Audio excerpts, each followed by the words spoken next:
Very good evening, everyone. Добрый вечер всем. It's good to see you again after some time. Добрый вечер всем. Я рад снова всех вас здесь видеть. Especially after spending some time in retreat, coming back to Moscow is quite nice. В особенности, проведя некоторое время в ретрите, в затворничестве, вернуться в Москву — это особое You must have heard ощущение. about my 1-year-long retreat and was very good. Наверное, большинство из вас слышало о том, что я год примерно провел в ретрите, в затворничестве, и это было очень здорово. If you think I must have gained a lot of wisdom, that's not true. Если вы думаете, что я должен был выйти оттуда с каким-то огромным багажом мудрости, это не так. But I gained a lot of white hairs.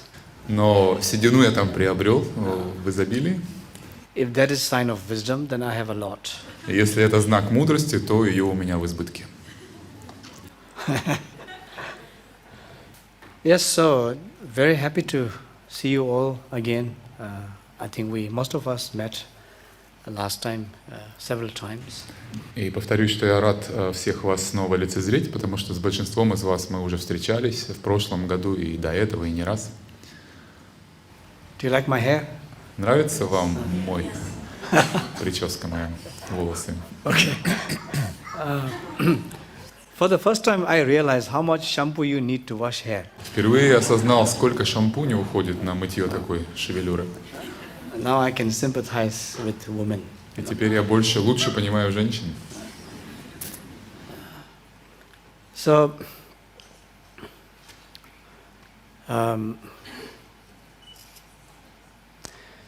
tonight, subject, the nature of mind is a very complex and a vast subject. Та тема, о которой мы сегодня вечером хотели поговорить, природа ума, это очень глубокий, очень глубокая, очень обширная тема, предмет. Something that over the centuries many traditions, religious and spiritual traditions, tried to find this answer. То, что в течение веков пытались отыскать ответ на этот вопрос, пытались отыскать, что это такое, различные духовные, философские, религиозные традиции. Many did find or did found. И многие преуспели в этом. Differently, and what is difficult is that we are talking about something invisible. Каждая своим каким-то уникальным образом порой. А сложность здесь состоит основная в том, что мы говорим о чем-то незримом, о чем-то эфемерном, да, неощутимом. Yet something not non-existent. Но в то же время о чем-то, о чем нельзя сказать, что это не существует. As the Buddha said,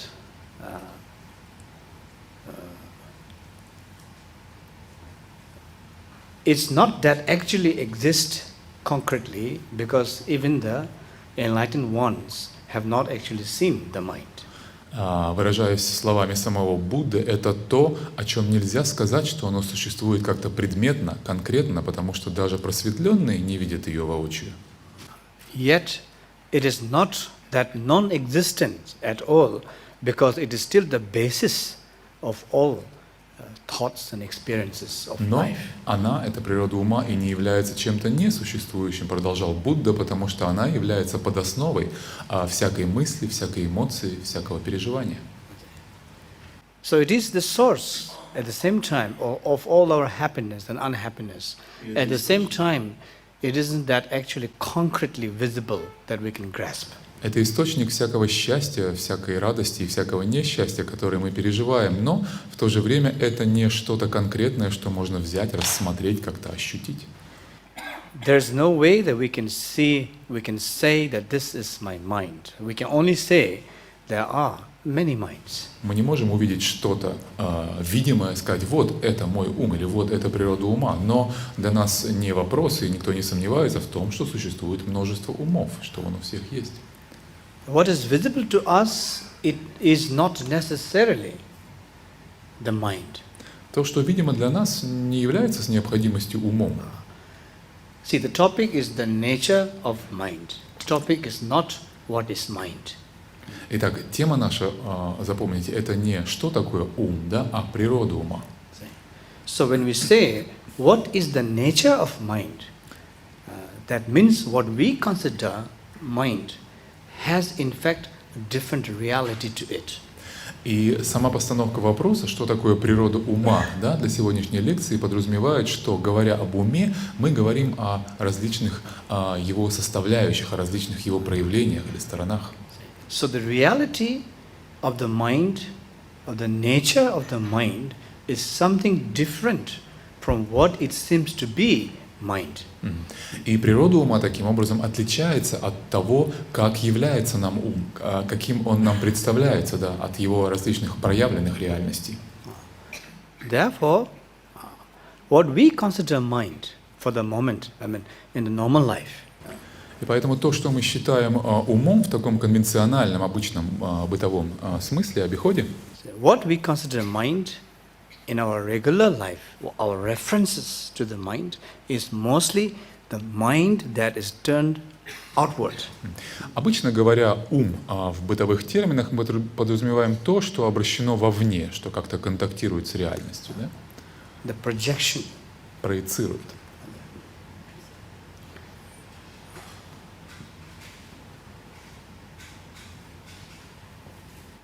Nature of mind is not the projection of the mind. Природа же ума не является проекцией ума. When we talk about nature of mind, it is inward, inwardly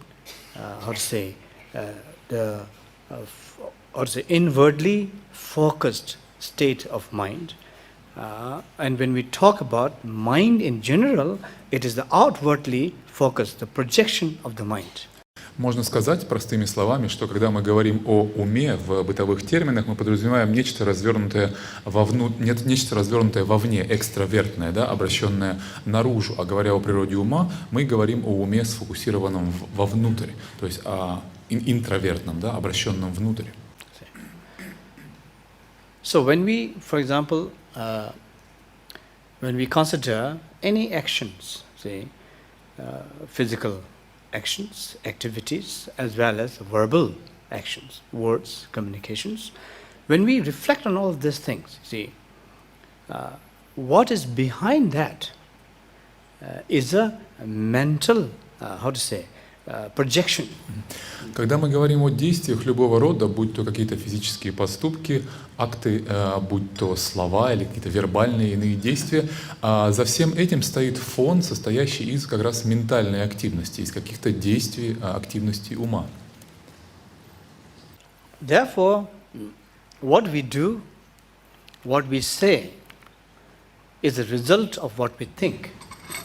И поэтому все, что мы делаем и говорим, в итоге становится результатом того, что мы до этого мыслили. Our motivation determines what we say or what we do physically. Наша мотивация, ментальная мотивация, предопределяет то, что мы делаем в итоге физически или что говорим. So it is not what we do, it is what we think. И поэтому важно не то, что мы делаем, а что мы думаем. See, we are what we think, we are not what we do. Мы — это то, что мы думаем. Мы — это не то, что мы делаем.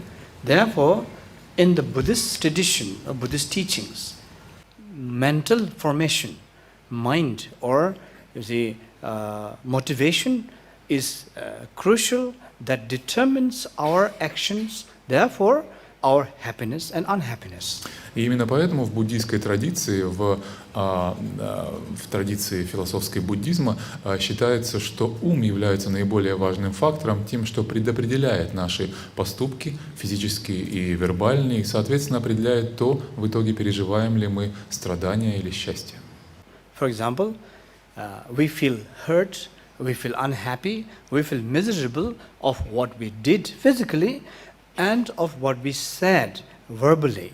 But if we examine closely there, we are unhappy, we are feeling miserable, not just out of the action, but out of the motivation.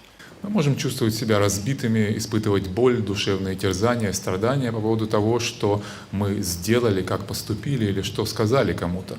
Но за всем этим будет фоном стоять то, что мы думали, та мотивация, та ментальная составляющая, которая двигала нами и вызвала те или иные слова или физические действия. So therefore, good heart, mind, good thoughts are important if we want to have a happier, positive life.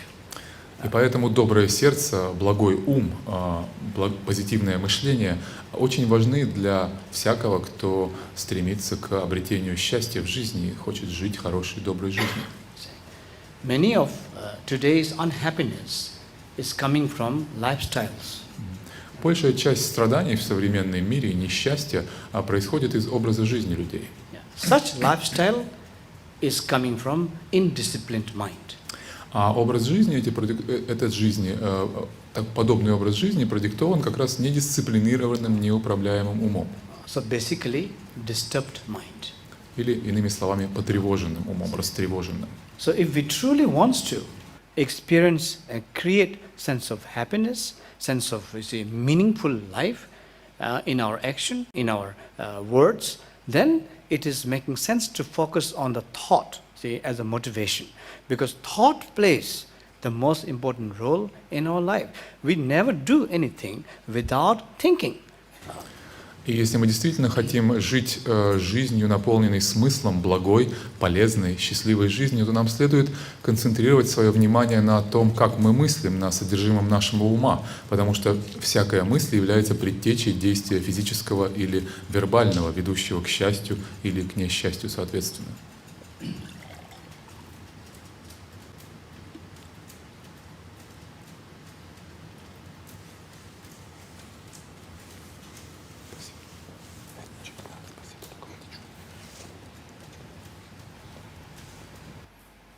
Mind lost in its projection is called confusion.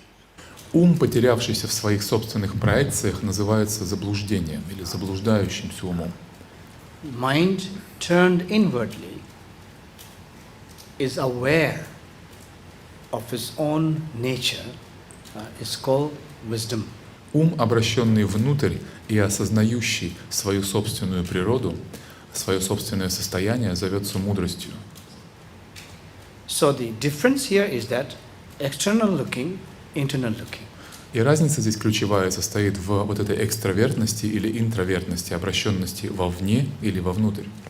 In looking for mind, if our approach is still external, then that's the wrong path. В поисках ума, если подход наш такой внешний, если мы ищем вовне, то мы находимся на ошибочном, ложном пути. In trying to know the mind, if we find another mind, that journey becomes endless. Попытки найти ум, затем еще один ум и еще один ум, поскольку проявления его бесконечны, мы пускаемся в такое путешествие без конца. In the journey of trying to find mind, if we don't find mind, that's a good news. И не находя ум в таком путешествии, на самом деле это благая весть, хорошая новость. We have a saying in the Tibetan that keeping the elephant inside, looking for footprint outside.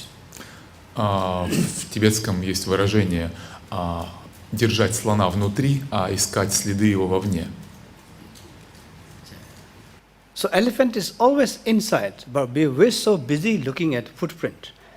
And then as long as we run after footprint, we will never find the elephant. И гоняясь так, ища в поисках его следов, но слон, который всегда будет сидеть внутри нас, мы никогда не найдем его, если будем искать только вовне и следовать за его следами, а внутрь не заглядывать. So when we are busy looking for footprint, the footprint becomes more and more slim, more and more thin. Elephant gets more and more fat. И ситуация будет такой, что мы будем искать эти следы, они будут становиться все более и более неуловимыми, все более и более легкими и тонкими, исчезать вовсе, а слон внутри нас будет при этом расти и набирать силу и становиться все сильнее. Everyone have a big elephant inside. Так, у всех у нас внутри по большому слону.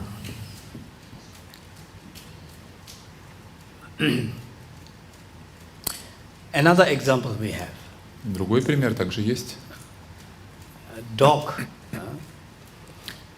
When you throw a stone on the dogs, Когда в собаку бросаешь камень, the dog runs after the stone all the time. собака бежит за камнем, реагирует на камень. Всегда. That's why they get a lot of stones. Вот почему и в них прилетает много камней в итоге. When you throw a stone at a lion, Если вы бросаете камень в льва, the lion doesn't go after the stones.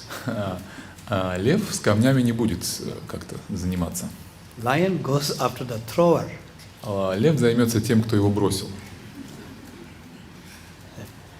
So the lion get only one time stone. Поэтому лев получает только один камень в жизни от этого человека. Dog gets a lot of stones. Не забрасывает его камнями раз за разом.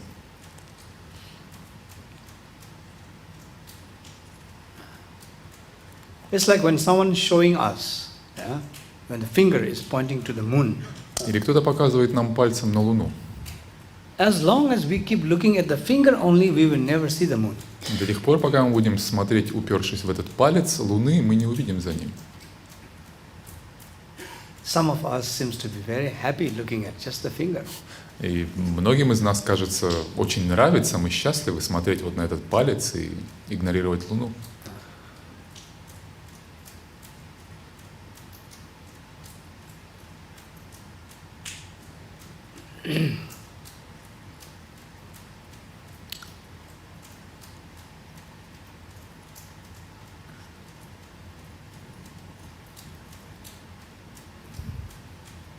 Therefore,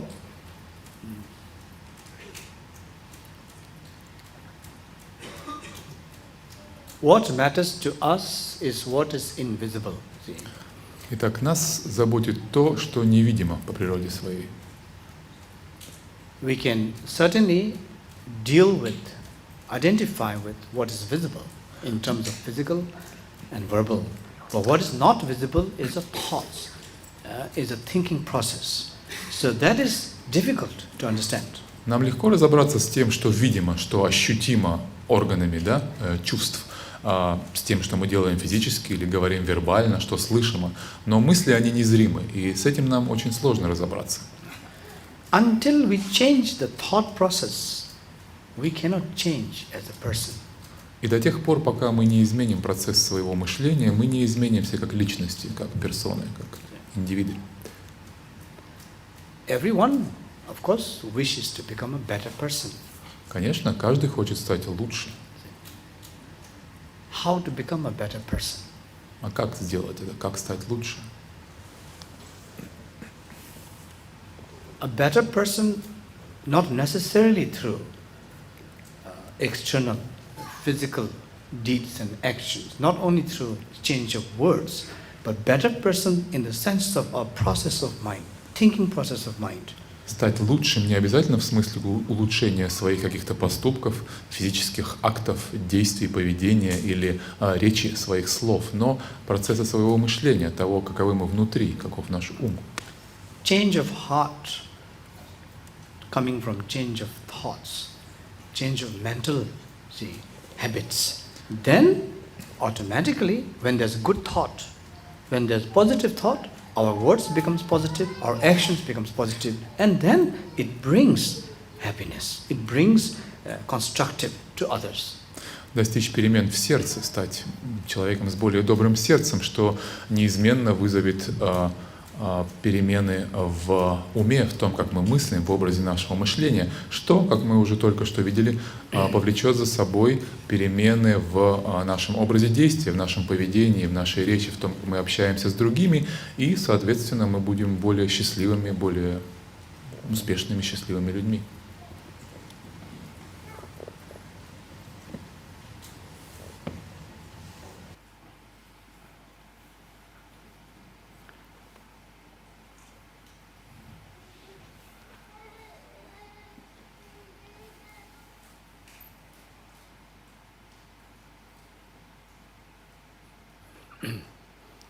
So,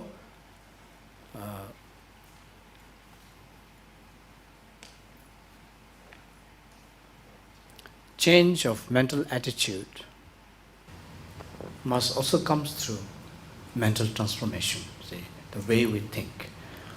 И вот изменение вот этого ментального, да, подхода, того, как воспринимает наш ум, должно происходить через ментальную, через внутреннюю трансформацию.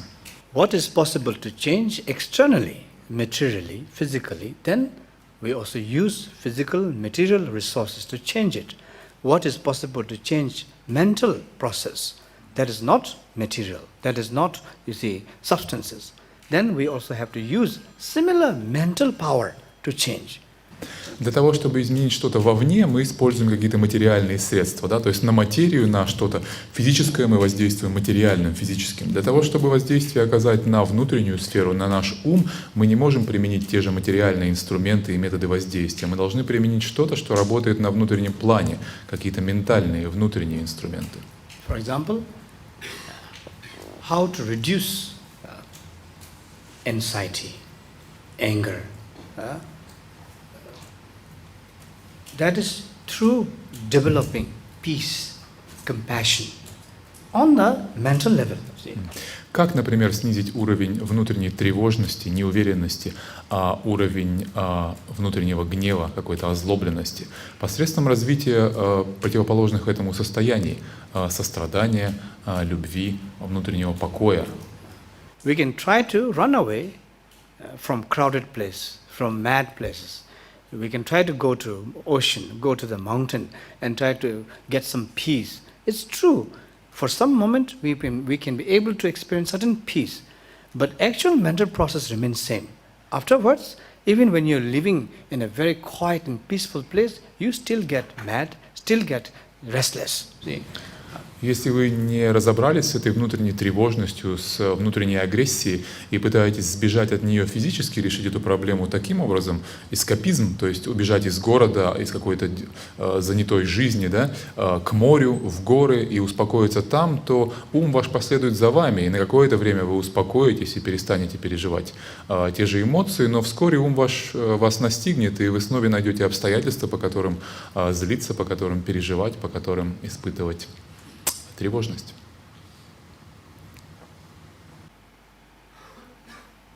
Many people do meditation retreats in order to work with their inner mind, and some succeed, some get out even more angry, even more mad.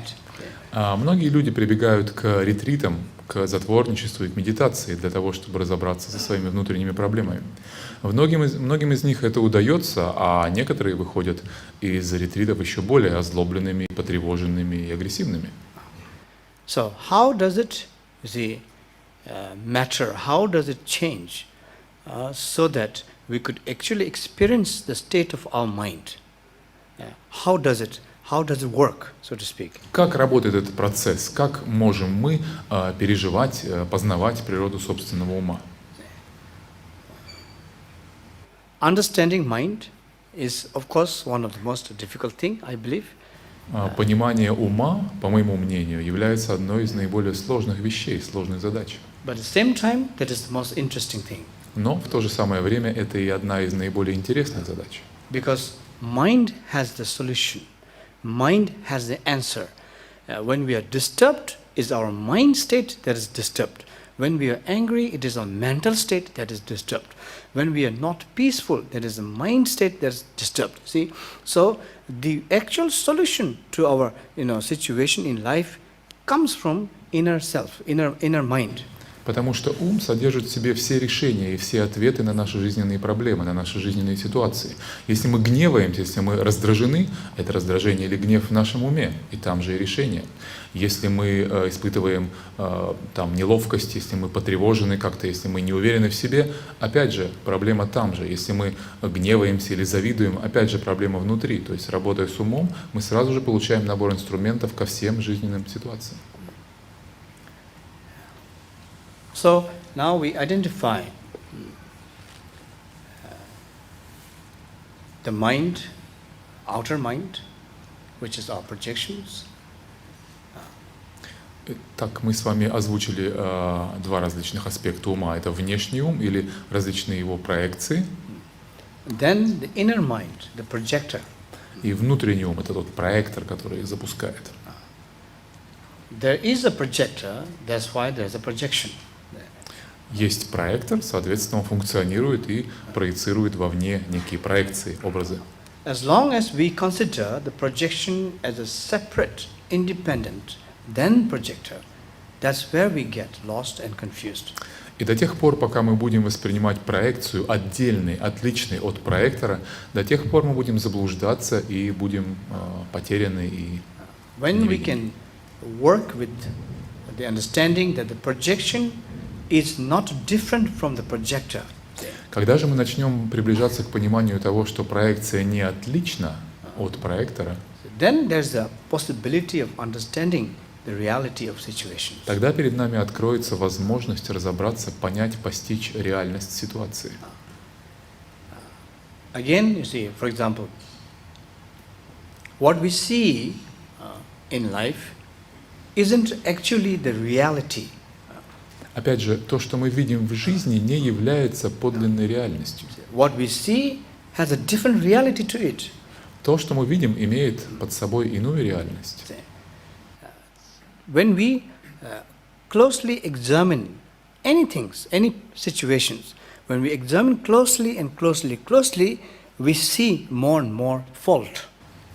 Чем тщательнее, чем ближе мы будем изучать ту или иную ситуацию, то или иное явление, тем больше мы будем находить в этом внешнем таком очевидном, кажется, ее восприятии, видении ошибок. Тем больше мы будем видеть в ней изъянов. Because things don't have its own inherent power to exist independently. Потому что вещи не имеют в себе эту внутренне присущую им силу или способность существовать самобытно, самостоятельно. Therefore, everything is dependent. Поэтому все взаимозависимо. Одно зависит от другого. All phenomena interdependent. Все феномены связаны и зависят друг от So друга. what we see is a result of manifestation of interdependent of things coming together at that moment. И то, что мы видим, это результат или плод сложного взаимодействия, взаимозависимости многих вещей, возникающих в данный момент времени. But what we see at that moment is not ultimately definite thing. Но то, что мы видим в данный конкретный момент, не есть что-то определенное, заранее заданное, конкретное. Because it is interdependent, therefore it is subject to change, subject to decay. Коль скоро это продукт взаимозависимости, коль скоро это продукт таких сложных связей и условий, это продукт распада, это продукт непостоянства, продукт постоянных изменений. So, what we see the same thing today, even though tomorrow we're looking at the same thing, but it is not the same thing anymore.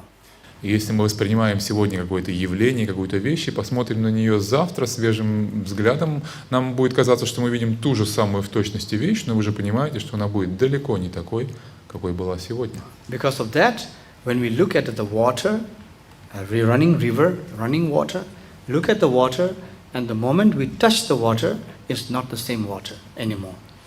И это хорошо известный пример с рекой. Мы смотрим на нее, прикасаемся к ней, и от момента, когда мы увидели и прикоснулись к ней, это уже совершенно иная река, в ней произошло масса изменений.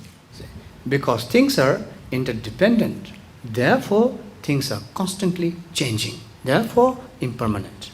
Вещи взаимозависимы, все зависит одно от другого, поэтому они меняются от мгновения к мгновению, и, следовательно, природа их непостоянства.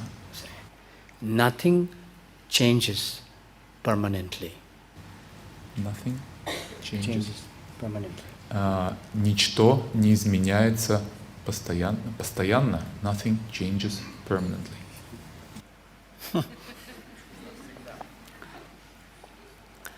Which means everything changes. Что, иными словами, через двойное отрицание возвращает нас к тому, что все всегда изменяется. Да? Все изменяется. But nothing changes permanently. Но ничего не изменяется постоянно. Тут такая какая-то ловушка, чувствуете? Nothing changes permanently. Nothing, ничто, changes, не изменяется permanently, постоянно. Я дословно перевожу. Ничто изменяется постоянно, но в русском мы должны добавить частицу «не» еще. Да? Okay, good. That shows the reality is different from how things appear to be. Это демонстрирует то, что реальность отлична от того, как вещи являются нам в обыденном восприятии. The appearances appearances of things already devoid of his own inherent existence. А видимость явлений уже лишена своей собственной внутренне присущей ей сути.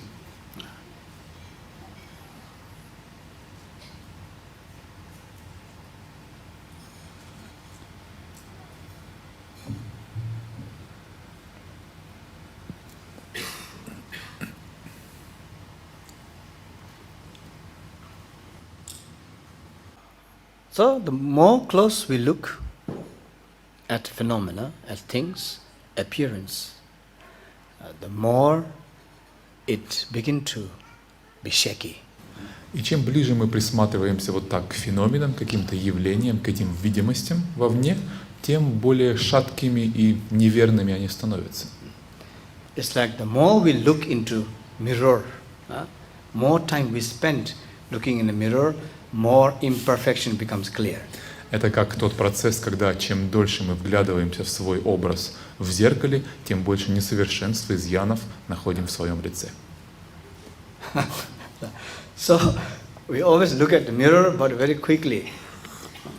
Поэтому мы часто лишь бросаем краткий взгляд в зеркало. И Not longer than 5 seconds. 5 секунд достаточно, мы не всматриваемся там слишком. Because more than 5 seconds is dangerous. Более 5 секунд это уже опасно. Then the wrinkles are becoming more clear, pimples are becoming more clear, Проявляются все явственно морщинки, прыщи и тому gray подобное. hairs becoming more clear. Седина становится видна. Lot of things becoming more clear. Много чего The more we становится spend time in the mirror. очевидным. Все зависит от того времени, которого мы проводим перед зеркалом. People love mirror, I know, Я знаю, люди любят зеркала, but we spend very small time, a very quick time. но обычно время это кратко. Look closely, closely, closely. More imperfection. Чем ближе, тем тщательнее, чем глубже вы всматриваетесь, тем больше несовершенств становится очевидно. It's not your fault, of course not. И ошибка это не в вас, конечно, и не ваша вина. It is the reality that what we appear to be isn't exactly what we are. Our reality different. Because what we appear to be now is depending on a lot of factors, interdependent factors. Реальность такова, что то, как мы выглядим, то, чем мы кажемся, не есть то, чем мы на самом деле являемся. Да? Мы являемся таким составным продуктом, зависящим от многих факторов. So, when we see the reality, our attitude, our relation to that phenomena change. Когда мы видим реальность, когда мы ее осознаем, наше отношение к тому явлению, которое прежде бы рассматривали в одном ключе, начинает меняться. We may have a lot of excitement to one particular appearing phenomena, and the moment we see the reality, we are not excited anymore. See? Мы могли быть сильно возбуждены и как-то нас тянуло к какому-то объекту внешнему, но когда мы видим его реальность, то эти эмоции приязни и такой тяги или страсти изменяются, проходят. So same thing, object of desire, same thing, object of despise. Верно это как для объектов страсти, так и для объектов неприязни. Because of the reality of things changing. Потому что меняется их реальность. Now, on the mind level also, same. И то же самое происходит на уровне ума. What appears to be our mental state isn't actually the reality. То, что кажется нам нашим внутренним ментальным состоянием, не является подлинной реальностью. Our mental reality, our mental experience, so to speak, it's also heavily influenced, you see, by interdependent cause and conditions. Наши ментальные переживания также являются феноменом, обусловленным многими влияющими факторами, причинами и условиями, взаимообусловленным явлением. So without properly thinking, without properly contemplating on that, when we completely overwhelmed by our mental projection or mental thoughts, then we become more confused, we become more miserable. Без должного размышления, без должного исследования, такого созерцательного анализа собственной этой внутренней жизни, если мы воспринимаем ее за то, чем она является, и, так сказать, идем у нее на поводу, мы становимся еще более и более заблуждающимися и, собственно, запутавшимися людьми.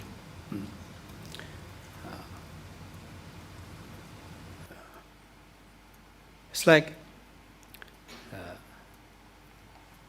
we produce our own projections, then after we are overwhelmed by our own projection. Это так происходит. Мы порождаем собственные проекции, затем заблуждаемся в их отношении, да, порожденного нами, и, так сказать, различные реакции в нас возникают.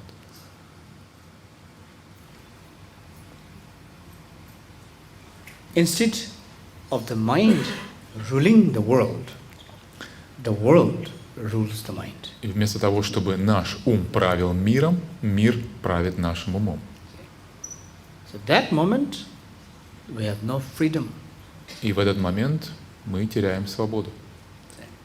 Because we are overruled, overwhelmed by external projections. Потому что мы порабощены, мы покорены, да, мы находимся во власти этих внешних проекций.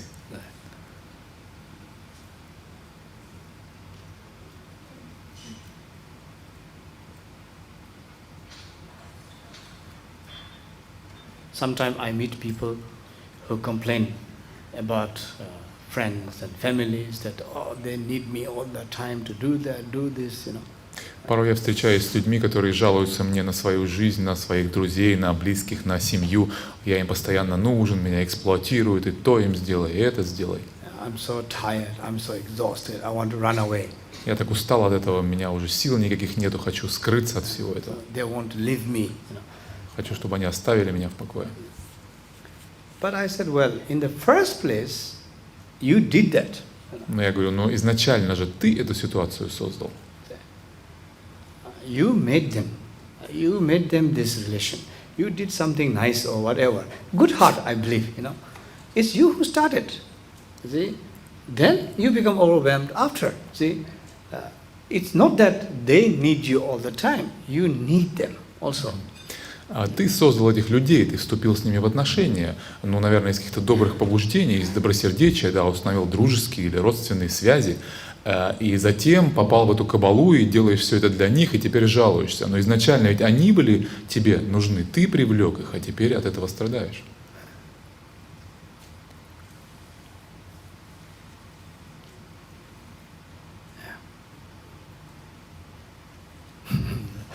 So,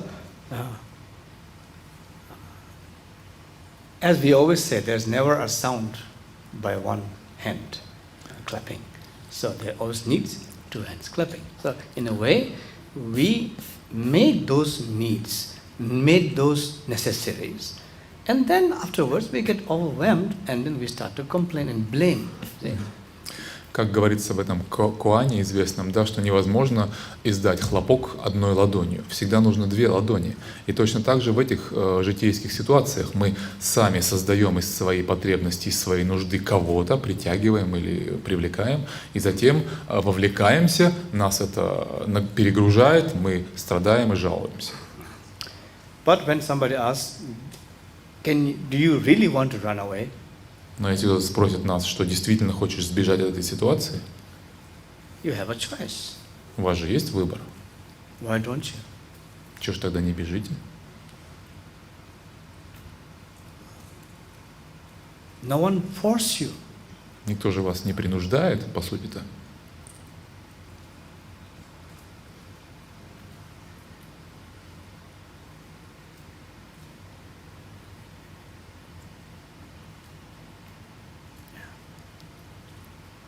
So, if I'm unhappy, Поэтому если я несчастен, I decided to be unhappy. это значит, я решил быть несчастным. My choice. Мой выбор.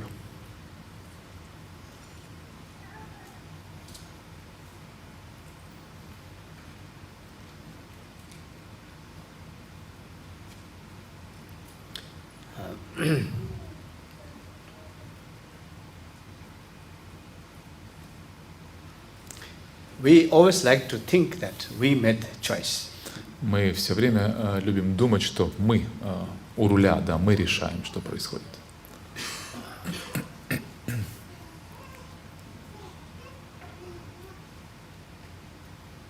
Reality is being overwhelmed by our own projection. А в реальности мы сами, собственно, во власти, под натиском собственных проекций. So, mind ruling the world ruling the mind. Two different things. И две такие парадигмы. Ум, управляющий миром, и мир, управляющий умом.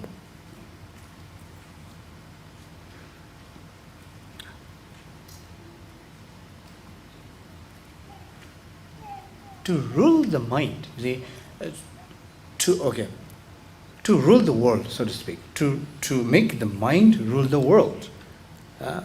It's not that we try to rule the world in order to rule our mind. Для того, чтобы управлять миром, мы не говорим, что мы пытаемся управлять этим миром, научиться им управлять, чтобы научиться управлять своим умом. Это не так. We have to rule our mind in order to rule the world. Надо научиться управлять своим умом, чтобы потом суметь управлять миром. Ruling our own mind is ruling the world.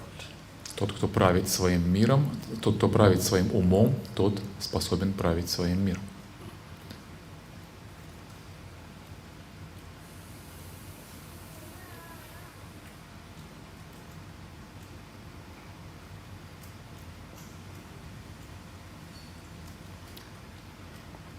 So, how to rule one's own mind?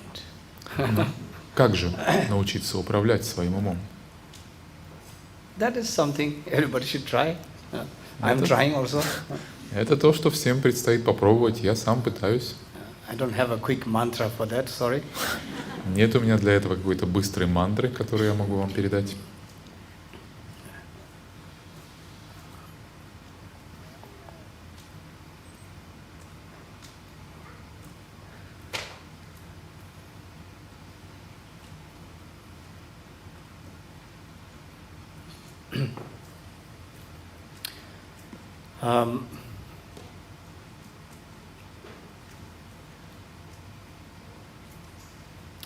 Ruling one's own mind, so to speak,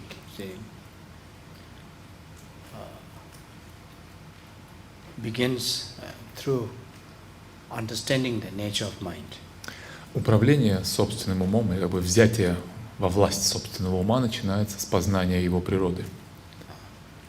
Now,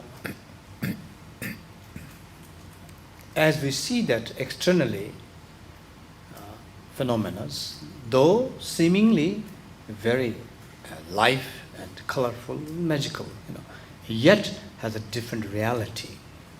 Similarly, mind is also made up of a different reality than what we see. Как мы наблюдаем это во внешнем мире, столь ярком, столь ощутимом, столь, так сказать, конкретном и плотном, а реальность его иная при всей этой его многообразности и яркости. То же самое происходит и с внутренним миром, при кажущейся яркости и насыщенности мыслей, различных переживаний и внутренних ментальных процессов. Природа ума отличается от них, она иная. When we are lost in the projections of the mind, we are extremely confused, therefore very disturbed, not still. Когда мы теряемся в проекциях нашего ума, мы крайне растревожены, мы в крайне таком растревоженном состоянии, мы вне покоя, мы вне внутренней тишины, мы ее утрачиваем. To understand the nature of mind, one has to first maintain sense of stillness or calmness without being disturbed. Для того, чтобы постичь природу ума, понять ее, необходимо прежде всего успокоить ум, достичь этой тишины. That is the purpose of meditation. И именно в этом цель медитации. When the water is stirred, see, continuously, it only produces more dust, more unclarity, and more restless. Если воду постоянно перемешивать, мутить, да, то в ней будет подниматься вся эта взвесь, и мы не достигнем в ней состояния ясности и чистоты. In order to see the depth and clarity of the water, water must stop stirring first. Для того, чтобы увидеть ее в ее чистом состоянии, смотреть в глубину воды и видеть далеко, там необходимо оставить ее в покое и позволить ей успокоиться. When we have problem of talking too much, У нас есть проблема такой избыточной болтовни. then again talking more is more problem. Чем больше мы говорим, тем больше проблем. In trying to explain I'm talking more, by talking more problem. Я пытаюсь объяснить, почему я говорю так много, от этого говорю еще больше, и проблемы только приумножаются.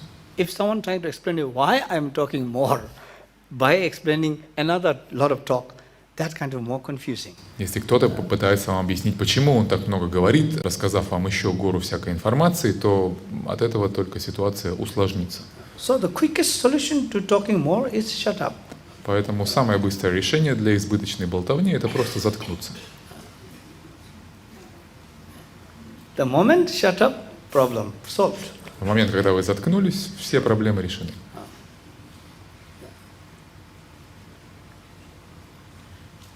So sometimes the solution is very easy. Yeah? И поэтому порой решение такое простое и очевидное. Nothing dramatic, Ничего такого драматического, no expense, ничего затратного. just shut the mouth. Просто рот Or на meaning замок, shut up. замолчать, да, заткнуться.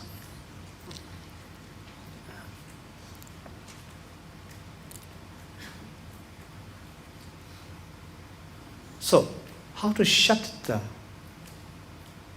disturbed mind? И как остановить этот наш потревоженный ум? Как заставить его молчать?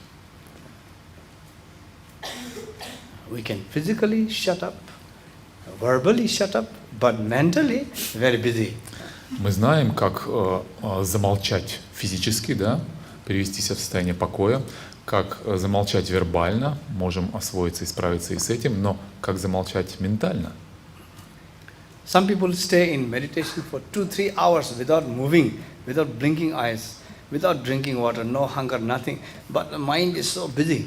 Некоторые люди могут медитировать неподвижно, не моргая, не прикладываясь к стакану с водой, не испытывая чувства голода и жажды по 2-3 часа.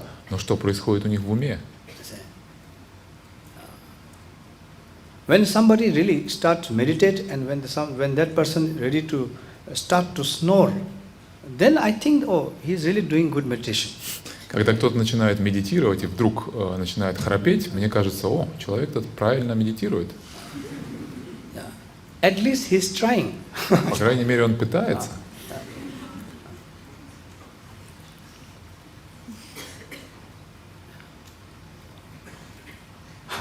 Some even manage to how to sleep without snoring. Некоторые даже умудряются спать без храпа. That's when you reach the next level, next high level. Это уже следующая ступень крутизны, да, практики. And the third level is you even manage to smile in sleep. Потому что такой самый продвинутый уровень, это уже вы даже улыбаетесь и даже не поймешь, что вы спите во сне. So, what I'm saying is that, yeah, how to silence the mind. You know, when I was in retreat, first 2 months was obviously the more difficult period. Even though I've done retreats in the short ones, 1-2 months, many times, but at one go for a full year, I did first time now. And beginning of 2 months was difficult because first I'm dealing with body and verbal. И когда я был в ретрите вот сейчас, то для меня первые 2 месяца были самыми сложными, естественно, потому что мне приходилось взаимодействовать с этими вербальными и физическими проявлениями беспокойства. Я до этого выполнял ретриты неоднократно, но они были по нескольку месяцев. Такой длинный, непрерывный годичный ретрит я делал впервые. And My favorite time pass. Whenever I have small time in between, I used to look out from my window И towards the valley down. у меня было любимое время, такой любимый момент, когда я выглядывал из окошка, где простиралась долина под моим домом этим, и, так сказать, я туда любил смотреть. I have one small room, and that's all. I have to pass my whole time there. I cannot even go out to the balcony. So, during my small break time, I used to sit on the window side and look down. What is going on?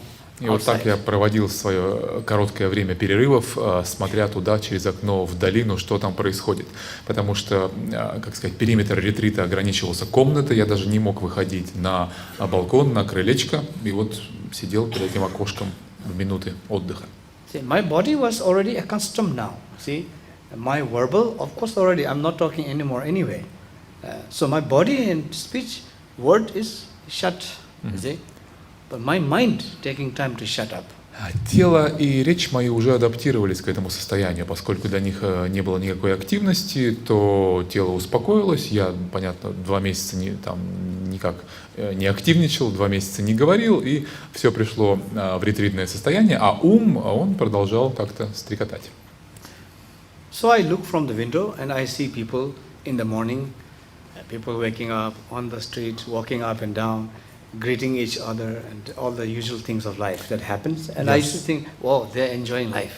Я смотрел из окна, видел людей в этом селении, они ходили по улице, здоровались друг с другом, встречались, расставались. Я думал, о, жизнь идет, вот люди так-то и так-то функционируют. And I'm saying, what am I doing here? Жизнь продолжается вокруг, а я здесь что делаю, сижу? So every day I'm looking. И каждый день я вот так смотрел, наблюдал. Then every day I see same thing. И каждый день видел одно и то же. Same thing, repetition. Но и тоже, раз за разом. One day, 2 days, 1 week, 1 month, same repetition. День, неделя, месяц за месяцем, одно и то же, раз за разом. Then I begin to develop real inner silence. Потом начала во мне разворачиваться подлинная такая внутренняя тишина.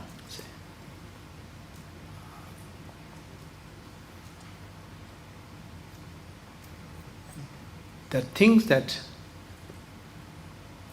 I see from the window is just repetitive all the time. Something missing. See? Что-то, то, что я видел из окна, повторялось раз за разом, одно и то же. Что-то во всем этом не хватало, чего-то не хватало, что-то отсутствовало. I begin to deeply appreciate what am I doing. Deeply appreciate my silence. The silence that is with me. Body, speech and mind. И я глубоко оценил ту тишину, которая пришла в мою жизнь. Тишину на уровне тела, на уровне речи, молчания и на уровне ума, которая начала наступать. And with that silence came space. И с этой тишиной пришло пространство, внутренний простор. That space brought freedom. Простор, который принес с собой свободу. Freedom to be. Свободу быть. Just to be. Просто быть. In the spot, in the present moment. Быть в этом месте здесь и сейчас, в настоящем моменте. It's such a big freedom to have the freedom to be in the present moment. Это такая огромная свобода просто быть в настоящем моменте.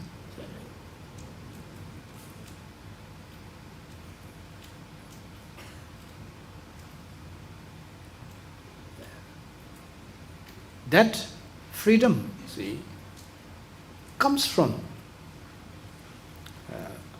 developing that silence, that inner silence, that space, which is so crucial in order to understand the mind. И эта свобода проистекает как раз вот из этого состояния внутреннего покоя, из этого открывающегося пространства, которое столь необходимо для понимания природы своего ума. Our mind is anything but present.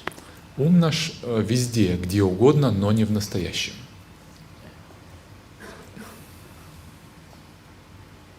Present, never. Никогда не присутствует в настоящем. Past, many times. В прошлом all the time. Пожалуйста, в будущее, сколько угодно. Therefore, no space, И в нем поэтому отсутствует вот этот вот зазор, да, этот простор. no room, Нет в нем no freedom. пространства, нет свободы. Freedom to be is to be on the spot in the present moment. Свободы быть здесь, сейчас, в этом месте, в настоящий момент времени.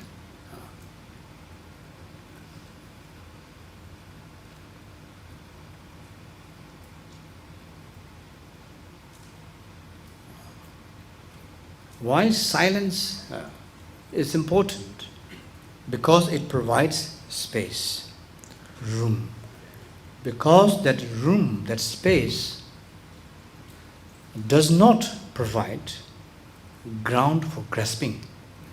Почему так важна эта тишина? Потому что она создает то пространство, тот внутренний простор, в котором нет основы, в которой нет опоры для какого-либо цепляния. When the mind becomes free of the ground of grasping, see, И когда ум лишается этой опоры для того, чтобы за что-то зацепиться, then it relaxes он начинает расслабляться naturally. естественным образом.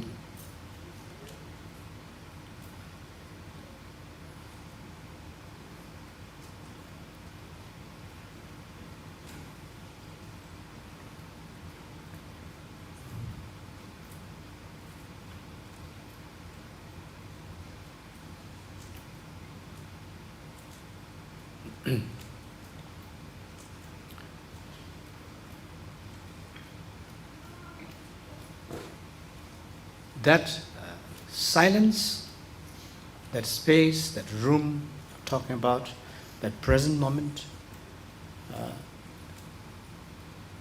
is not absence of everything. И вот эта тишина, этот внутренний простор, это пространство, это присутствие в настоящем моменте, о которых я говорю сейчас, они не означают отсутствие чего бы то ни было, да? It is the absence of distraction.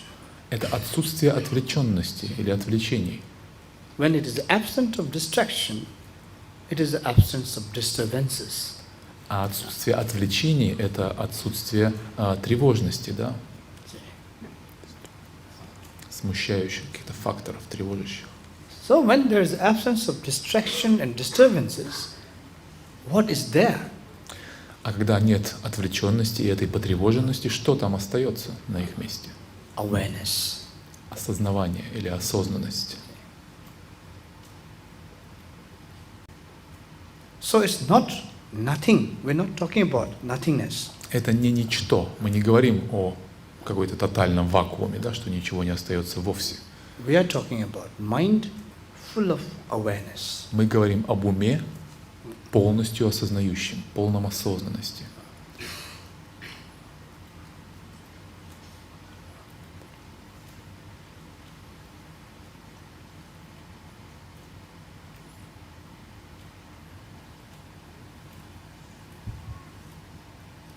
So, aware mind, mind of awareness, is a mind turned inward. Осознающий ум или ум осознанности — это ум, обращенный внутрь. Unaware mind, distracted mind, confused mind is the mind turned outward. Неосознающий, отвлеченный, заблуждающийся ум — это ум, повернутый вовне, Lost in its own projection. потерявшийся в своих собственных проекциях. According to Buddhist teachings, samsara and nirvana, Buddha and normal being, sentient being, is just these two things, state of mind. One, totally external, lost in projection, confused. Another, totally inward, present in awareness. И в соответствии с буддийским учением именно это является водоразделом между такими понятиями, как сансара и нирвана, между такими понятиями, как Будда и обычное существо, просветленное существо и страдающее, заблуждающееся существо. Ум, потерявшийся в своих собственных внешних проекциях, и ум, полностью обращенный внутрь и пребывающий в настоящем моменте.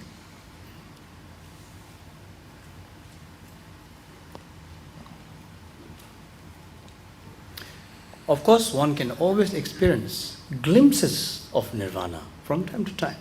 There are moments when we can be in the present moment. There are moments when we are fully aware and not distracted. There are moments like that. It happens. И, конечно, всякий человек может время от времени переживать мгновения, проблески нирваны, когда мы вдруг становимся полностью присутствующими в настоящем моменте, в полной мере осознающими, и затем вновь утрачивать это состояние. Это встречается время от времени и переживается практически всеми. We have all been Buddha for a few seconds. Все мы на несколько секунд, на несколько мгновений становимся Буддами в такие моменты. That's a good feeling. И это хорошее ощущение. Nirvana happens in a lightning way. Sometimes happens in life. Нирвана вот так встречается мимолетно, как проблески молнии в наших жизнях. Flashes of enlightenment. Такие вспышки пробужденности, вспышки просветления. Point is to make it consistent. А смысл же практики в том, чтобы придать длительность, да, регулярность этому переживанию. So, in Buddhist tradition, we find shamatha, vipassana as two, important tools of meditation. И в буддийской традиции мы используем для этого такие две важные основополагающие техники, как шаматха и випашшана, That is the basis of Theravada or mainstream Buddhism. являющихся основой учения Тхеравады или малой колесницы. So what does shamatha and vipassana brings is concentration. Что дают нам шаматха и випашшана? Способность ума концентрироваться. That act as the shamatha act as, not steering the water anymore. So it brings the water to stillness. Шаматха подобна остановке перемешивания воды. Да, мы оставляем ее в покое, и она устаканивается, становясь кристально ясной. Все в ней оседает. Then the vipassana brings the sense of clarity. А випашшана привносит в это аспект ясности. See, that vipassana is equal to seeing the water clear. Not just settled, but clear. Випашшана — это не просто вода, где все осело на дно и ясное, но это чистое видение сквозь эту воду. Then Mahayana's practice of compassion, combined with generosity and all the good works of a bodhisattva, brings a tremendous dimension, the dynamic to the person's way of behaving in society and the world.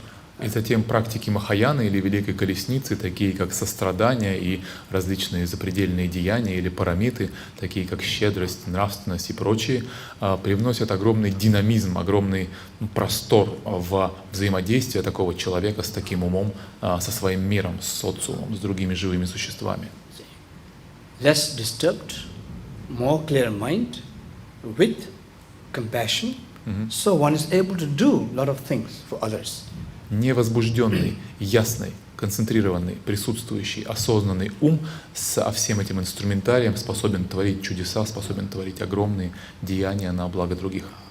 Now, according to Buddhist Tantra, to the Mahamudra and Mahāti, the two highly developed system of mind training, according to these two, there is a problem still.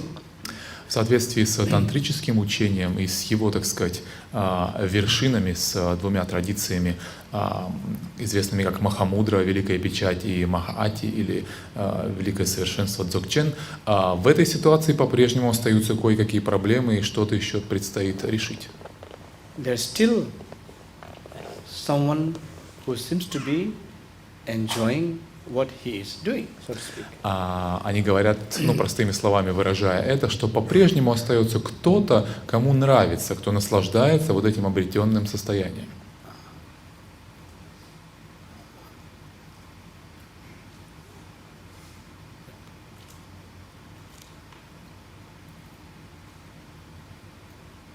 So,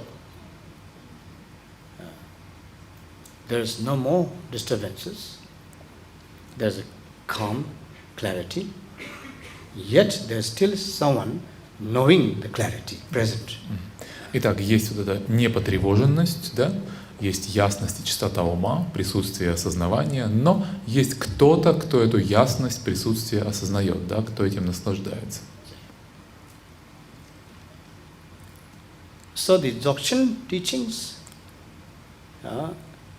brings to that who is looking, that who is watching, the watcher. See?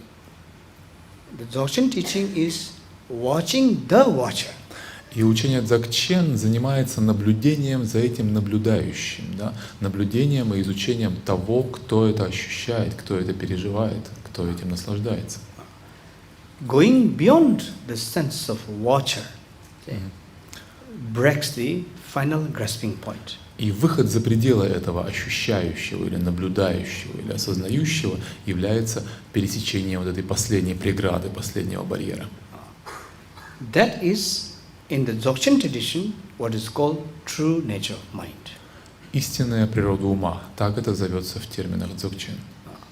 Going beyond projection and the projector. When we know or when we understand, when we see directly the projector itself. Выход за пределы проекции и проецирующего ее ума. And that is called luminosity. Это то, что зовется светоносностью, Clear light. ясным светом. Ultimately, mind is all about clear light. В конечном итоге ум — это и есть ясный свет On the absolute level. на абсолютном наивысшем таком уровне. So that is nature of mind.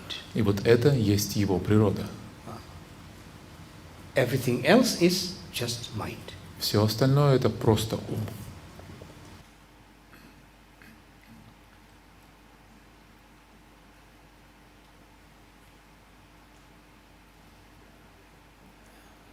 In many traditions, we talk about light. See, especially when people die, we always talk about light. There's very similarity to all these things. Ultimately, in Dzogchen tradition, mind is nothing but clear light, luminosity. Во многих традициях говорится о свете, в частности, когда люди покидают этот мир в момент смерти, о различных светоносных явлениях. А в Дзогчен объяснение ума сводится в конечном итоге именно к этому пониманию ума как ясного света, как светоносности.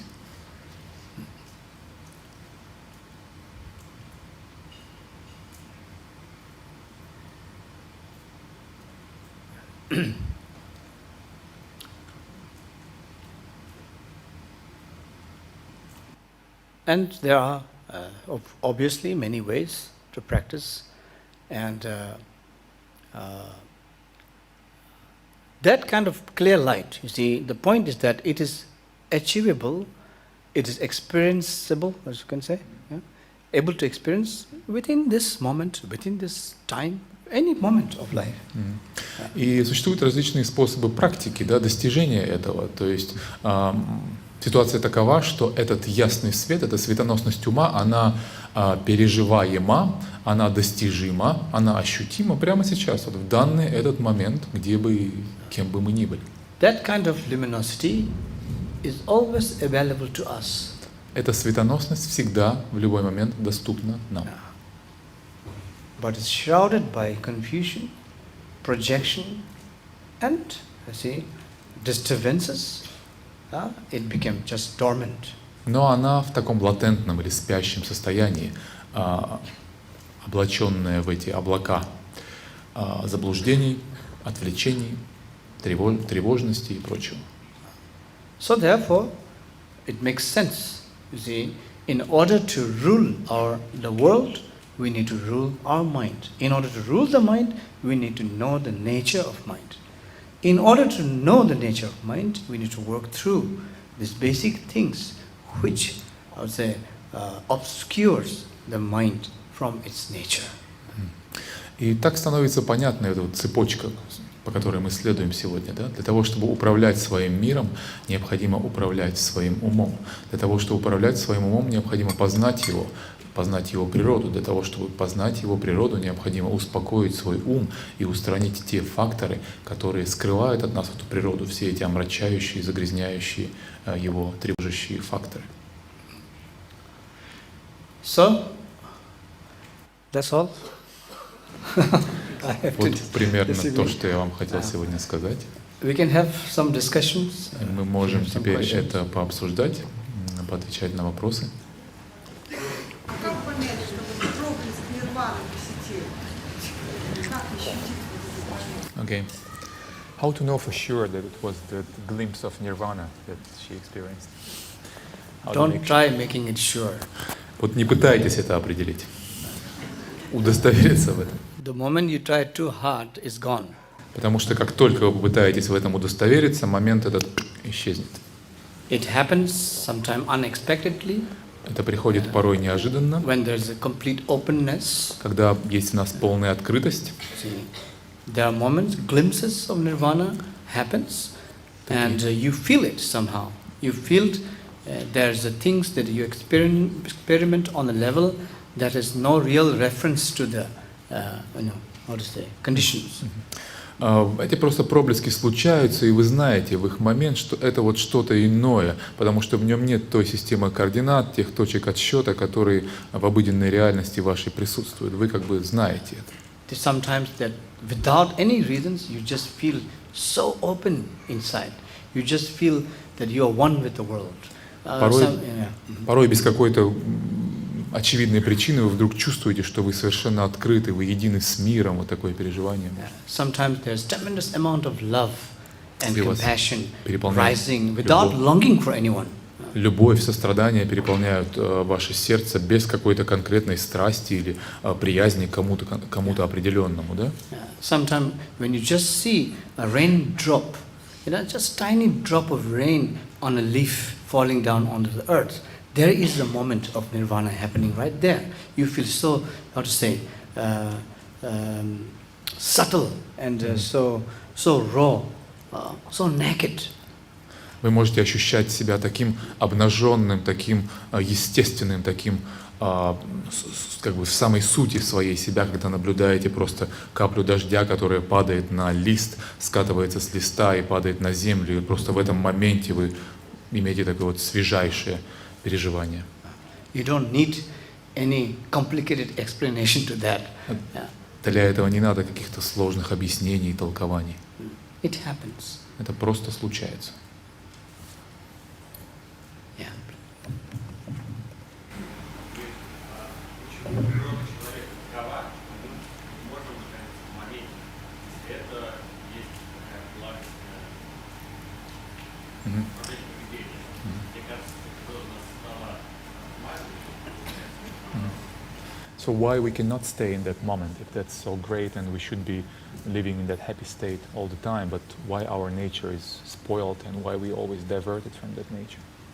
That is the problem. Вот это вот, да, как раз и проблема. That is the question I have also. Это вот вопрос, который меня мучит. I mean, you see, it isn't that the nature is affected. Это не то, чтобы природа как-то подвергалась вот этому какому-то влиянию и изменялась. There is some kind of mechanism where, the whole game of duality seems to begin. Есть такой механизм, когда вот запускается вся эта игра дуальности, двойственности. Exactly when? Difficult to say. Когда именно запускается, сложно сказать.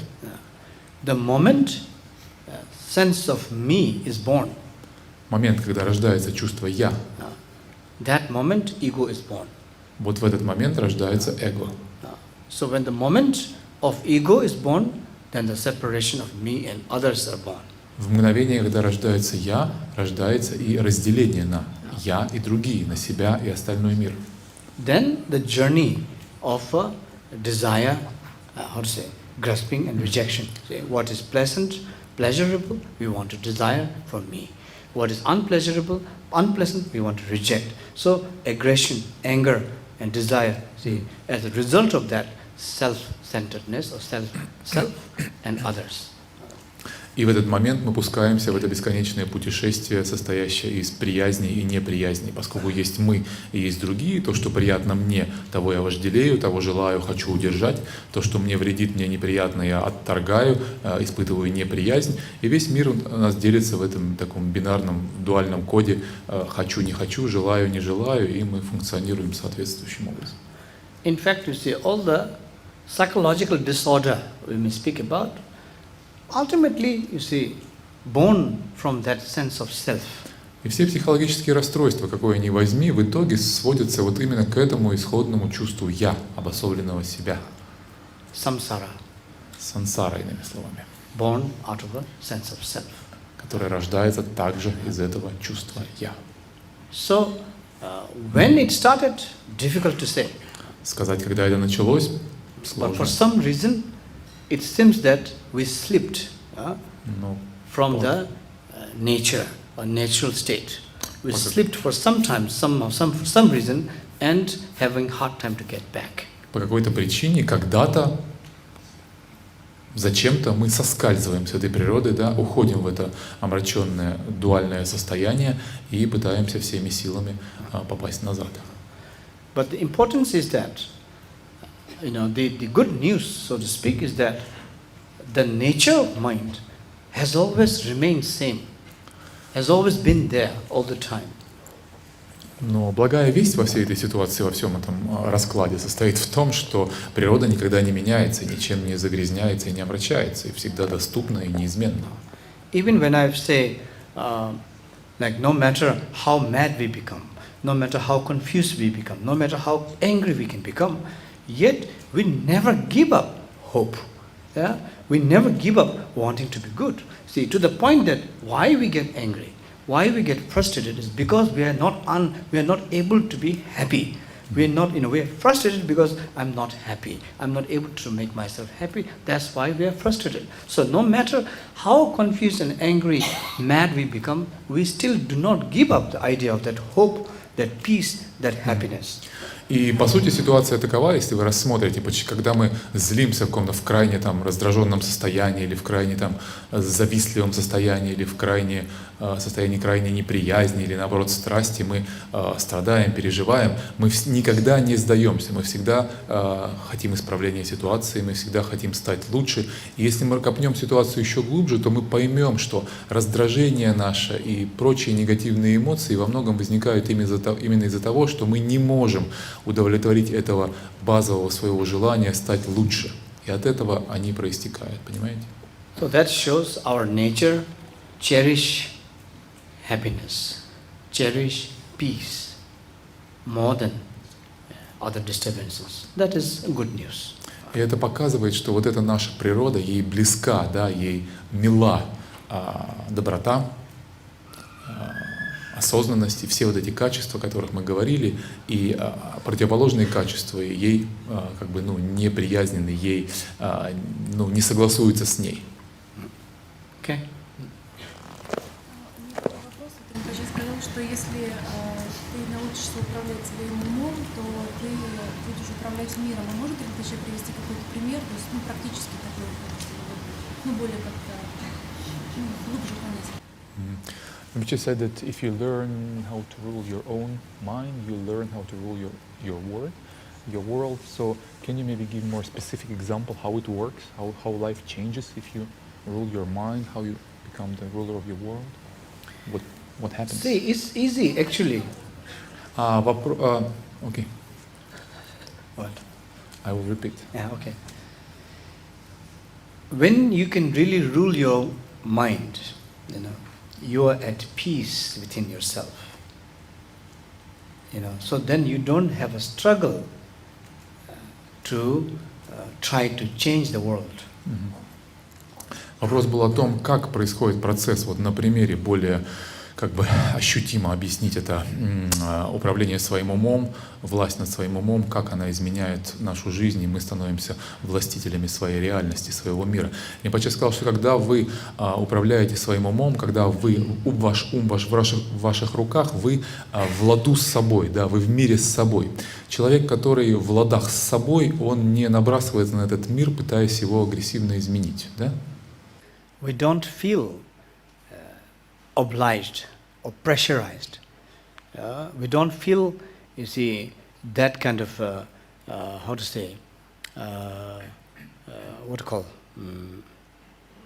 that kind of, you see, need, so to speak, to try to change the world desperately. It doesn't rise. When you feel peace within yourself, you automatically radiate that peace with the world. And that is already working.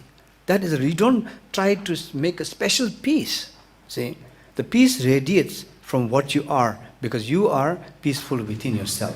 Когда вы в ладах с собой, когда мир внутри вас, и вы в мире с собой самим, тогда вы естественным образом излучаете, проливаете этот мир вовне и привносите этот мир в окружающую вашу реальность. Вам не надо оказывать какие-то активные воздействия, какие-то действия на этот мир для того, чтобы сделать его мирным, да, или гостеприимным для вас. Вы изнутри делаете все вокруг себя таким.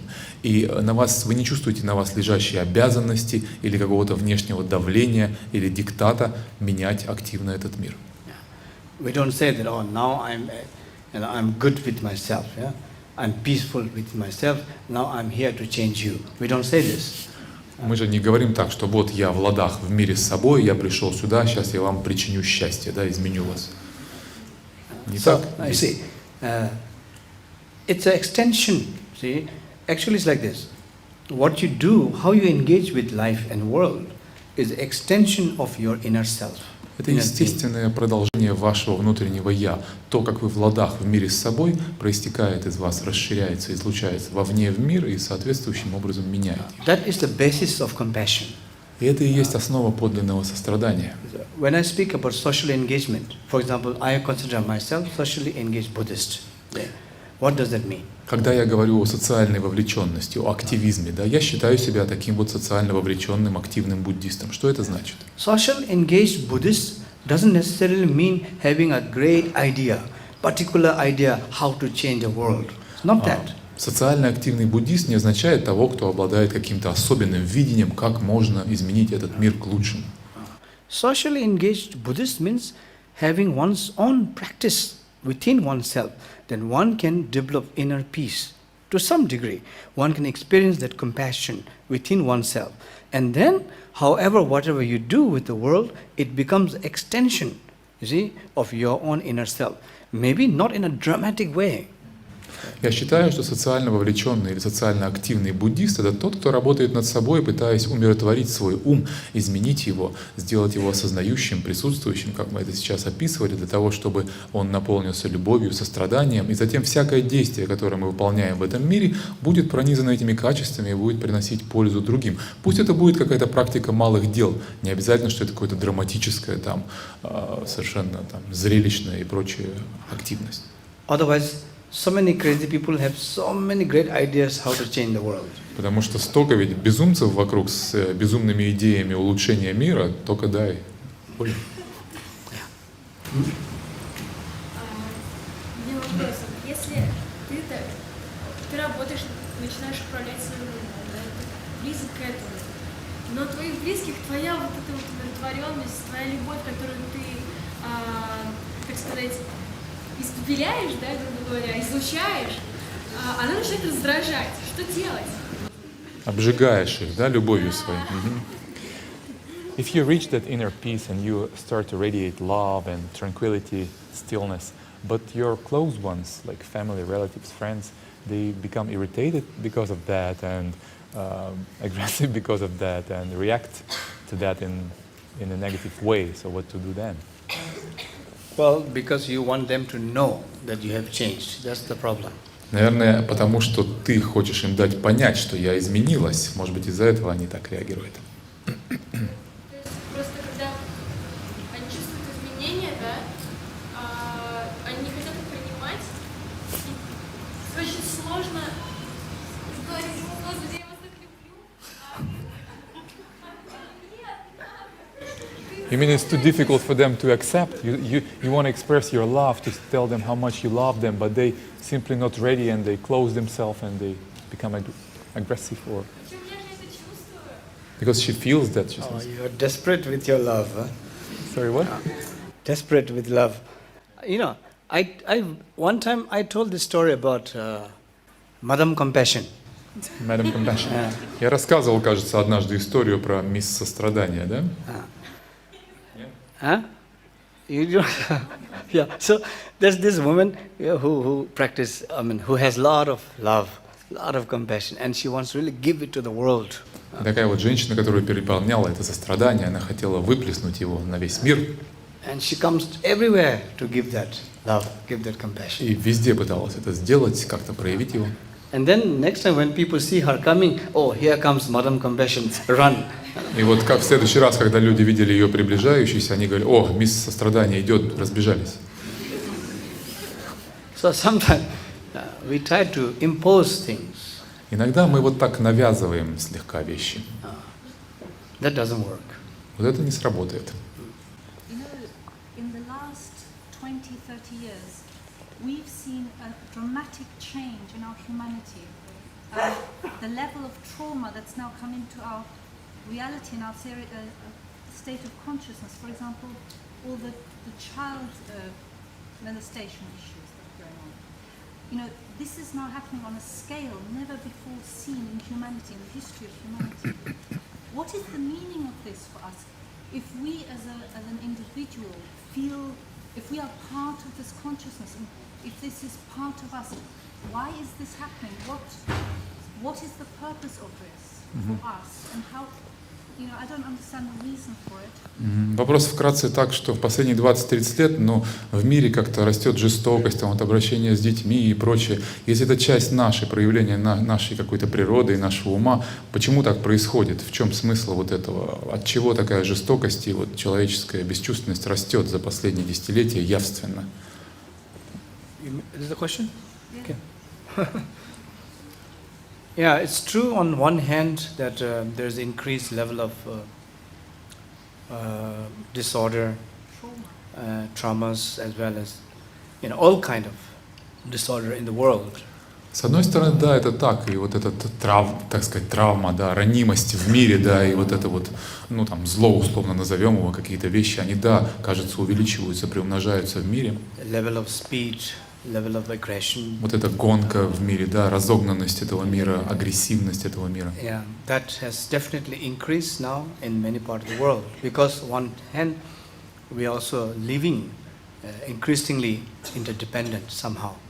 Да, кажется, во многих частях мира это все приумножилось и развилось, потому что мир становится меньше, да, становится гораздо более связанным, соответственно, взаимозависимым.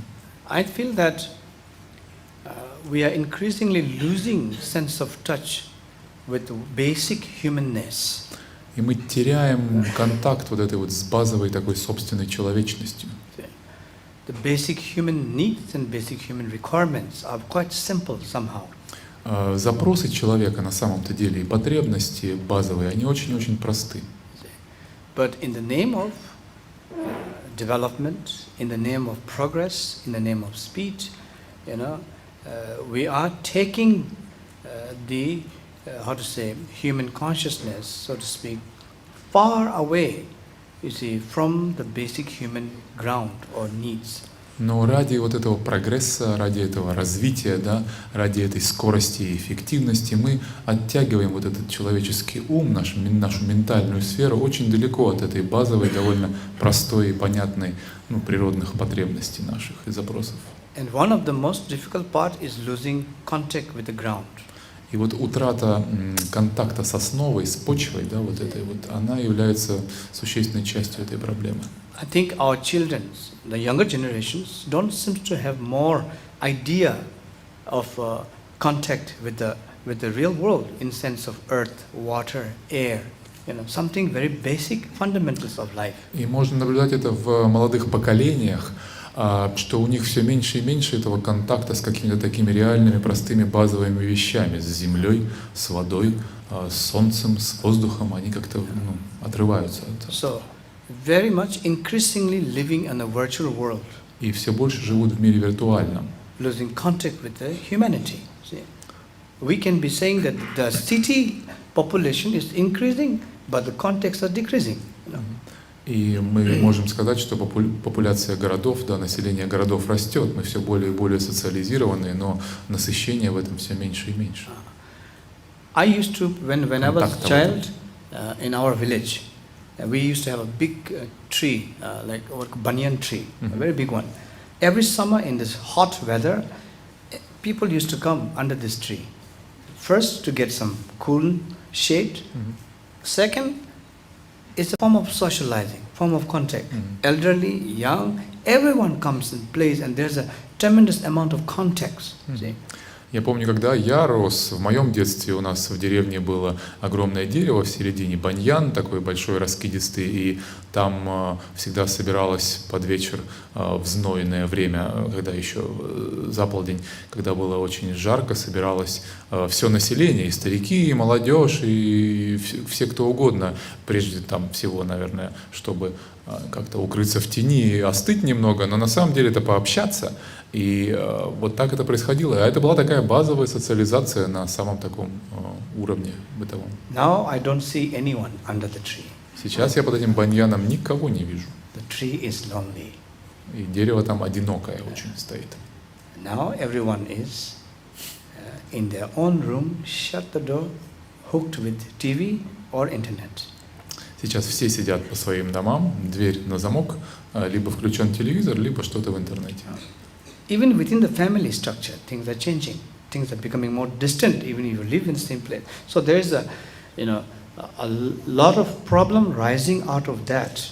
You're unable to get back to the basic context with earth. See? И даже внутри семей подобная фрагментация также наблюдается. И вот это я объясняю, таким вот простыми словами, утратой вот с этими с корнями, да, с этой основой бытия. So, утрата контакта. Like meditation is helpful because it brings you to the ground, see, to the basic ground. Meditation is nothing fancy. Yeah? It's as simple as possible a technique where you feel your body, your breathing, your mind, your speech, your thoughts on the ground solidly. This provides the ground for sanity.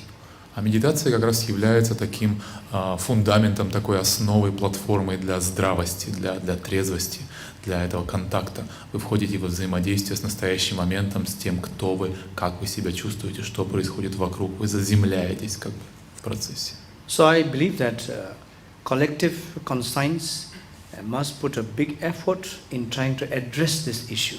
Я думаю, что совокупному сознанию человечества, да, необходимо предпринять какие-то усилия, чтобы преодолеть вот эту тенденцию. The question of humanity. Это вопрос, который стоит сейчас перед человечеством. It is a big task, a lot of big challenge, a lot of opposition, but if anybody truly cares, deep inside sense of humanity, one needs a really strong, global sense of movement. Это серьезная задача, серьезный вызов, но если кто-то действительно озабочен выживанием человечества и его преуспеванием, то это вот то направление, в котором следует искать и работать, и как-то решать вот эту проблему.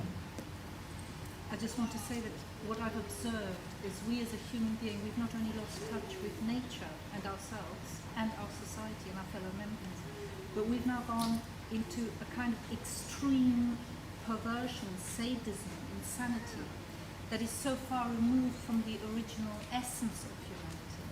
And my question is, why is this happening? What is it for? Почему вообще такая девиация, такое извращение, по сути, природы человека происходит? В чем причина этого? Lacking in leadership, proper sense of leadership. Отсутствие подлинного лидерства. We are lacking in true leadership, true guidance. У нас нет подлинных лидеров, подлинных вождей, которые бы In вели the old человечество. times, even our grandmother used to be our guidance. У нас даже бабушки ведь были нашими вождями, да, которые вели нас по жизни. That doesn't happen anymore. А больше этого не происходит у людей. And Авторитетов, да? and of course greed. И, безусловно, это алчность, да, людская. Too much materialism. Материализм такой. Where does it end? Где у него конец, где насыщение. Each country is measured by how much product you produce every year. Каждая страна меряется тем, сколько ВВП у нее, да? But afterwards, where are you going? А после этого куда вы дальше идете за ВВП? So, this is a very big question, universal question, but point is, what can you do by yourself individually? Ну, это такие Whatever you вселенские can do, вопросы. you should try. А нам важно знать, что мы индивидуально можем поделать, что мы должны делать и как нам в эту сторону двигаться. Okay, yeah. So last, please. Yeah. Давайте последний вопрос, пожалуйста. Whoever wins. Okay. Yeah. Как в повседневной жизни справляться с умом, который алчит и отвергает. В ситуации, когда надо принимать решения, когда вот в отношениях, постоянно идет.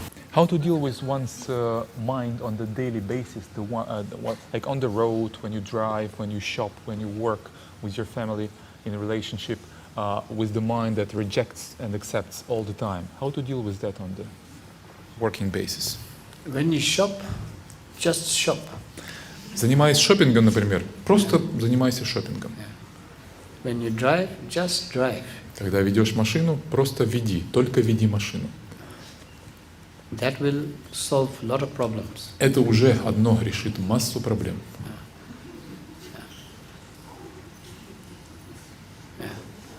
Thank you. Okay, one last. Еще самый последний. No, yeah. Okay, one. У меня есть вопрос относительно как раз индивидуальных практик. Вот в истории буддизма есть такая история про Ангулималу, который имел очень высокие плоды в практике самоосознавания, шаматхи. И вот сейчас тоже прослеживается тенденция, когда люди, интроспектируя, изучая свою природу, имеют какие-то тонкие переживания, которые смешиваются с их бытом. При этом не очистив ничего в своем быту, пытаются это все как-то свою парадигму создать и пойти по ложному пути. Вот история Ангулимала говорит, что он увидел Мару и воспринял это как буддовость и пытался в итоге убить Будду. Вот как еще в наше время не стать тем самым Ангулималой, который пытается убить себя? He quoted the example of Angulimala, the guy who was cutting finger. Remember the story? And he said that some people, they have glimpses of spiritual realization and they mistakenly understand them for something else, which they are not, like Angulimala, who saw Mara and perceived him as Buddha and was drawn to trying to kill Buddha. And in modern life, he sees more and more people who do some spiritual practice, gain some realization, mistakenly interpret them or misuse them, and then use them pervertly to their own needs and ends and profit. So how to view that, how to deal with that, why that happens? Yeah, that's true. Это так, да. The spiritual materialism everywhere these days. Духовный материализм повсюду в наши дни. Basically, we never stop playing game. И мы никогда не перестаем играть в эти игры, не переставали. So whether it is Buddhism or any kind of spiritual thing, if it is used to enhance your own power, enhance your possibility of achieving the power, then it's just one tool only. И не только к буддизму это относится, а к любой другой духовной или какой-то иной философской традиции. И всякий раз, когда что-то придает вам силы, способности достигать чего-то для себя, многие люди ставят это себе на службу, и это становится для них инструментом какого-то обогащения или там возвышения. That's why in Buddhist teachings, motivation, as I speak earlier, is the basis, foundation of all practice, motivation.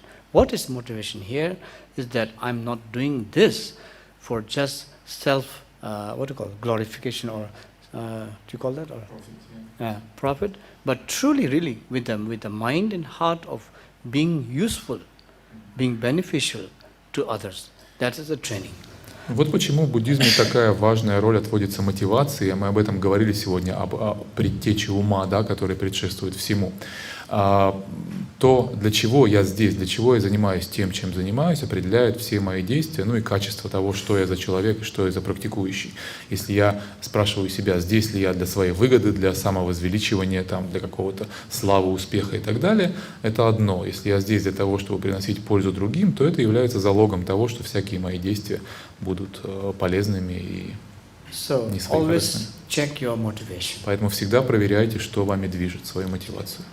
As long as we continue to check our motivation, we will be quite good. Our path will be quite okay. Если вы будете ее все время отслеживать, и будет она у вас в порядке, то в порядке будет все и с вашим путем, по которому вы движетесь. So thank you everyone. Спасибо Have a всем. good evening. Доброго вечера.